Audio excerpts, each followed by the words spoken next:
Hello everybody, I didn't expect to be making this video because I'm actually back in Basingstoke, and at the moment I'm in the official office of the Georgia Mule and Donkey Trust in Basingstoke, and I'm here to catch up with my accounts, get everything submitted for this year to the Charity Commission. So very soon we hope that will all be online and you can see what we were up to last year and where we spent our money. Which brings me on to something quite important, which is why I'm making this video. You will see that I've left Charles at the refuge. One of us is always there. We never go away together. And Ayub and Simo are in charge.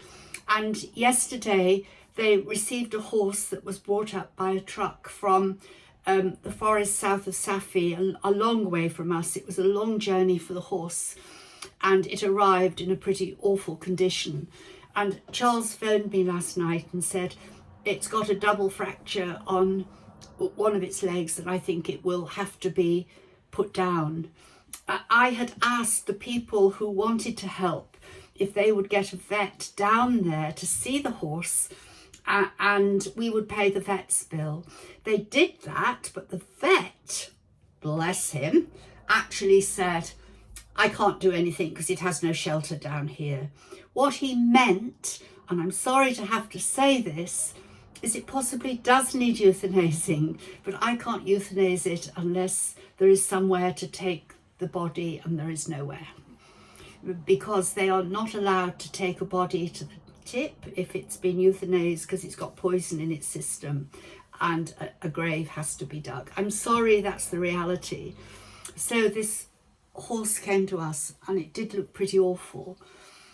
And then I realised that our vet was on holiday, I think possibly until tonight or tomorrow, and the boys have phoned him. But I was going to say to them that we have found a very good woman vet in Marrakesh. She's excellent and she's looking after our dogs. She doesn't have practice that deals with equines, but in an emergency, I'm sure that she would come and administer the anaesthetic. However, I had a video from Ayub this morning and he couldn't just leave the horse in that state because it couldn't stand up, and he's applied one of his amazing splints and bandaged, and he's got the horse up. Now, that just seems like a miracle. And I will post the video later, but I don't want to raise expectations because that horse may have to be euthanized for its own good. So I'm only keeping you informed as we go along. But the main thrust of this video is that we got a message from someone we know in Casablanca who's been very helpful, who had seen online a short video and photographs of a chestnut horse in Tangier. And of course I said we could take that horse, but we had no transport. I can't spare two men to go to Tangier. It would be almost a 2-day journey. But if they could arrange transport, of course we would take the horse. They managed to find a transporter, and he was prepared to do it for a very good price that we would have paid for. We would have financed that because it actually worked out slightly cheaper than if I'd sent two staff up, two senior staff for 2 days. And then I had a message last night from somebody called Abigail Bell, who is one of our very strong supporters, and you will often see her online. And she is actually very good at doing the research that we don't always have time to do. So for that, I'm grateful. And she had seen that this very same video and photographs of the horses had been on a website over a month ago in a pretty poor state.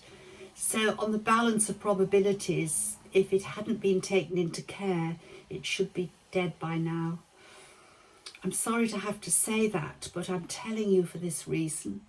Because so often these photographs reappear and people are asking for money. And you will see on the original post, there was an up, up, up. They were asking for money.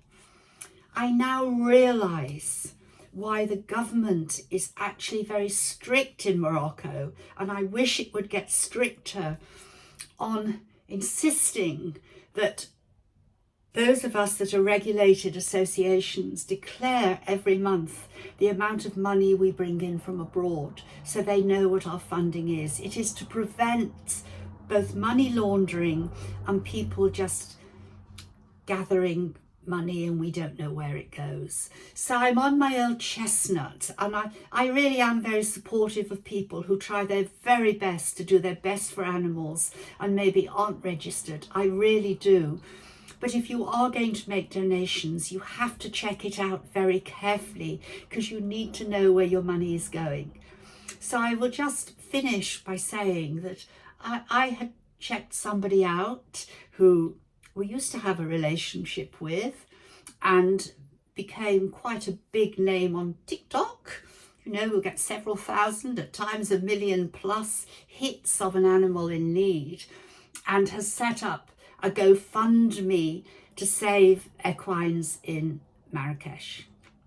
I'm surprised, because the animals in Marrakesh who are in real need tend to come to us, or Spanner, or you know, if they're serious cases. So again, I'm quite concerned about GoFundMe, because they will let you raise money, and if it's charitable giving, there's no check as to where that giving actually does go to the need that the people are stating it is required. It's just a bit of a warning, really, and we all have to be pretty alert. The horse in Tangier that I was very prepared to take and pay for, they have not been able to find. And up until this morning when I spoke to Ayoub, it still hasn't been found. So I think very sadly that was probably a scam. Even if people have asked for money before, we will always try and save the horse, because it isn't the horse's fault if it gets tied up. And perhaps it is quite important to say that there has been a lot of poverty in Morocco, particularly post-pandemic. And unfortunately, some people think it's easier to collect donations than it is to go and get a low-paid job. Now, very few people, you know how supportive I am of Morocco. You know how supportive I am of the Moroccan people. And the army of people growing the whole time to support us is huge. And it is something that we will be raising with central government. But it was just to update you, really. The horse has come from Safi, and we're doing our very best. We hope the horse may still come from Tangier, but I think it may have been a scam. I'm sorry to be so blunt, but that's the reality. So I'm looking forward to getting back to Morocco on Thursday, and it's very hot over there. I've enjoyed being quite cool over in the UK. So bye for now, and thank all of you.